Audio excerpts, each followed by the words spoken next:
I hope आप सब एकदम अच्छे और स्वस्थ होंगे, है ना।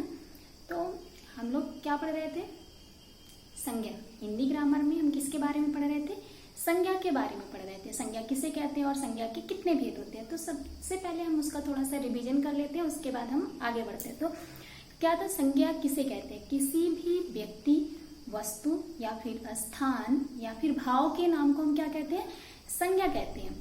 और संज्ञा के कितने भेद होते हैं, 5 भेद होते हैं। सबसे पहला कौन सा था, व्यक्तिवाचक संज्ञा, और जातिवाचक, भाववाचक, समूहवाचक या फिर उसको क्या कहते हैं, समुदायवाचक कहते हैं, और द्रव्यवाचक या फिर पदार्थवाचक उसको कहा जाता है। तो टोटल कितने भेद होते हैं, 5 भेद होते हैं। इसमें 2 तरीके से क्वेश्चन आता है। जैसे पूछा गया कि संज्ञा के मूलतः कितने भेद होते हैं।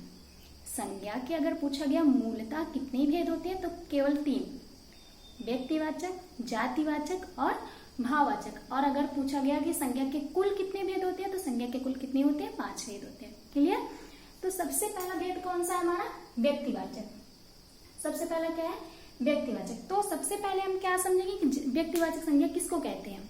तो किसी भी विशेष व्यक्ति या फिर विशेष स्थान या फिर विशेष प्राणियों के नाम को ही हम क्या कहते हैं, व्यक्तिवाचक संज्ञा कहते हैं। जैसे कि हमने हिंदी में बातचीत की, जैसे हमने एक उदाहरण लिया, हमने हिंदी में बातचीत की, हमने हिंदी में बातचीत की। और इसमें पूछा गया कि व्यक्तिवाचक संज्ञा कौन सा है, व्यक्तिवाचक संज्ञा शब्द कौन सा है, तो कौन है, हिंदी। क्या है, हिंदी। हिंदी हमारा क्या हो गया, व्यक्तिवाचक संज्ञा हो गया। एक विशेष भाषा है ना, क्या है, एक विशेष भाषा है। सेकेंड है जैसे हिमालय सबसे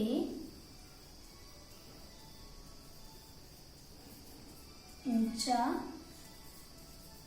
पर्वत है। हिमालय सबसे ऊंचा पर्वत है। हमने हिंदी में बातचीत की और हिमालय सबसे ऊंचा पर्वत है। तो हमने हिंदी में बातचीत की, उसमें हिंदी और सेकंड में क्या, हिमालय। ये दोनों जो है, हिमालय एक विशेष पर्वत है, हिंदी एक विशेष भाषा है। तो हिंदी और हिमालय ये दोनों हमारे क्या हो गए, व्यक्तिवाचक संज्ञा हो गए, है ना। अब उसके बाद जैसे इसका और उदाहरण ले लेते हैं, सूर्य, मदर टेरेसा, महात्मा गांधी, ताजमहल, ये सब क्या हो गया, एक विशेष व्यक्ति या फिर विशेष स्थान को दर्शा रहा है। तो जब अगर विशेष व्यक्ति या फिर विशेष प्राणियों को या फिर विशेष स्थान को कोई शब्द दर्शाता है, तो वही हमारा क्या हो जाता है, व्यक्तिवाचक संज्ञा। क्लियर। तो नेक्स्ट क्या था हमारा, दूसरा है हमारा जातिवाचक संज्ञा। क्या है, जातिवाचक संज्ञा।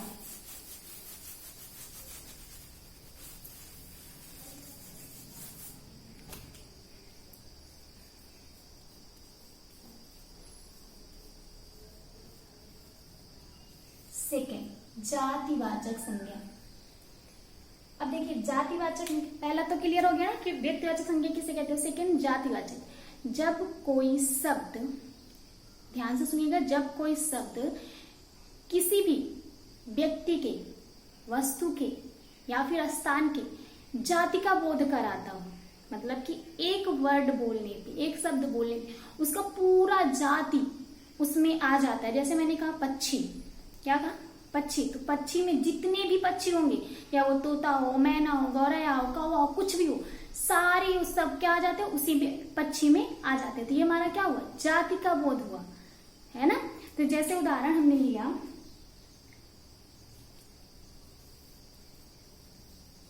घोड़ा दौड़ रहा है, पक्षी उड़ रहे हैं।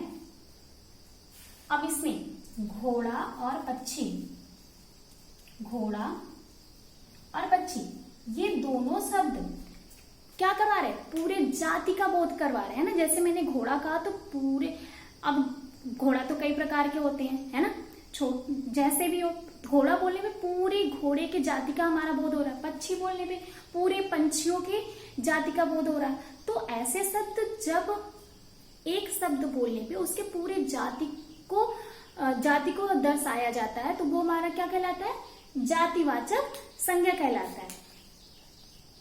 व्यक्तिवाचक और जातिवाचक, क्लियर हुआ। नेक्स्ट क्या था, भाववाचक। अब जैसे मैंने जातिवाचक का और उदाहरण देख लेते, जैसे फूल, मैंने क्या कहा, फूल। तो फूल बोलने पे पूरे विश्व में जितने भी फूल होंगे, कई प्रकार के फूल होते हैं, उसका मैंने एक विशेष नाम नहीं दिया है। फूल बोलने में जितने भी फूल होते हैं वो सारे क्या होते हैं, उस fूल के अंदर आ जाते हैं, है ना। तो वो क्या होता है, जातिवाचक के अंदर आएगा। नेक्स्ट है आपका भाव, भाववाचक संज्ञा। क्या है, भाववाचक। तीसरा है आपका भाववाचक संज्ञा। भाववाचक संज्ञा जिसमें हमारे ये भाव प्रकट होते हैं, ऐसे शब्द जिनको हम छू नहीं सकते, देख नहीं सकते, केवल क्या कर सकते हैं, महसूस कर सकते हैं। ऐसे शब्द जिनको हम छू नहीं सकते, देख नहीं सकते, बस क्या कर सकते हैं, महसूस कर सकते हैं, उन्हें हम क्या कहते हैं, भाववाचक संज्ञा कहते हैं। जैसे कि बचपन, क्या है, बचपन, बुढ़ापा,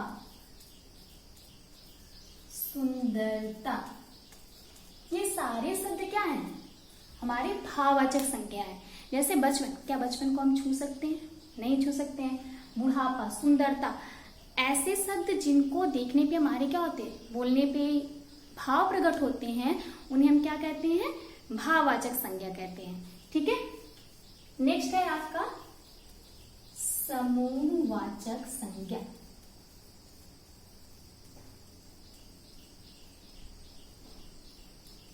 अब इसमें तो नाम में ही लिखा हुआ है, आप नाम से ही समझ सकते हो कि समूहवाचक संज्ञा क्या होता है। ऐसे शब्द जिनसे एक समूह, ग्रुप का भेद हो, उसे क्या कहते हैं, समूहवाचक। इसको समुदायवाचक संज्ञा भी कहा जाता है। ऐसे शब्द जैसे कि सेना, सेना में कोई एक व्यक्ति तो होता नहीं है, उसमें कई सारे लोग होते हैं, कई सारे लोग इकट्ठा, जैसे झुंड, क्या हुआ, झुंड, झुंड में कई सारे लोग इकट्ठा रहते हैं तो उसको क्या कहा जाता है, झुंड। गुच्छा, चाबियों का गुच्छा, तो गुच्छा में केवल एक चाबी तो होती नहीं है, उसमें कई सारी चाबियां होती हैं। तो ऐसे शब्द जिससे समूह का बोध हो, क्या हो, समूह का बोध हो, उसे क्या कहते हैं, समूहवाचक। जैसे गुच्छा,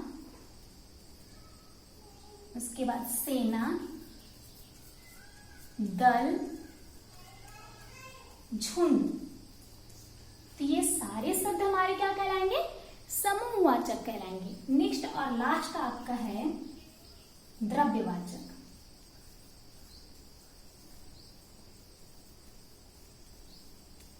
द्रव्यवाचक संज्ञा में क्या होता है, हम इसको गिन नहीं सकते। क्या होता है, हम इसको गिन नहीं सकते, या तो इसको नापा जाता है या फिर इसको तौला जाता है ना। जैसे सोना, सोना को हम गिन सकते हैं, नहीं गिन सकते, इसको क्या किया जाता है, तौला जाता है। चीनी, पानी, ये सारे किसके उदाहरण हैं, द्रव्यवाचक के।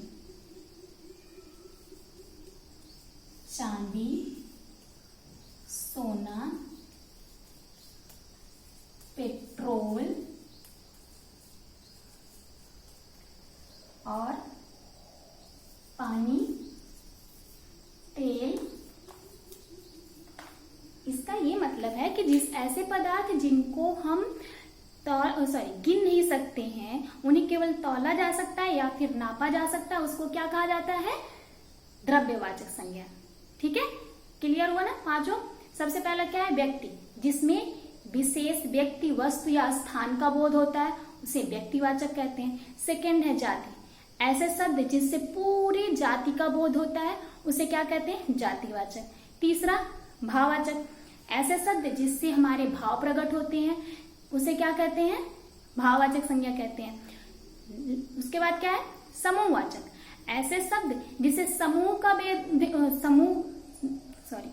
ऐसे शब्द जिनसे समूह का भेद होता है उसे क्या कहते हैं, समूहवाचक कहते हैं। लास्ट आपका क्या है, द्रव्य। ऐसे शब्द जिनको हम गिन नहीं सकते हैं, उनको केवल नापा और तौला जा सकता है, उसे क्या कहते हैं, द्रव्यवाचक संज्ञा। ठीक है, संज्ञा क्लियर हुआ।